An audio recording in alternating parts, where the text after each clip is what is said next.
नमस्कार मंडळी, हॉटेल बुरुडा तिथी घरापासून दूर घरसारखं जेवण।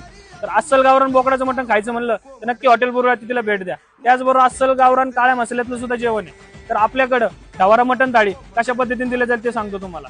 रश्श्यामध्ये 5 ते 6 पीस राहते, सूप, आळणी भात, इंद्रायणी, चपाती, भाकरी, रोटी, पीस सोडून सर्व थाळी अनलिमिटेड 280 रुपयाचे। त्याचबरोबर स्पेशल मटण थाळी, मटनचे फ्राय केलेले 5 ते 6 पीस राहतील, रस्सा, सूप, आळणी भात, इंद्रायणी भात, चपाती, भाकरी, रोटी, पीस सोडून सर्व थाळी ही 340 रुपयात अनलिमिटेड आहे। त्याचबरोबर चिकन मध्ये सुद्धा स्पेशल चिकन थाळी आहे। तर चिकनचे 5 ते 6 केलेले फ्राय पीस असतात, सूप, रस्सा, आळणी भात, इंद्रायणी भात, चपाती, भाकरी, रोटी, पीस सोडून सर्व काही थाळी 250 रुपयात अनलिमिटेड आहे। त्याचबरोबर सिंहगड रोडवरील प्रथम चालू केलेलं हॉटेल चिकन रान तर 450 रुपयात फुल हे फक्त हॉटेल बुरुडा तिला दिलं जातं। हॉटेल बुरुडा तिथी यावंच लागतंय। धन्यवाद।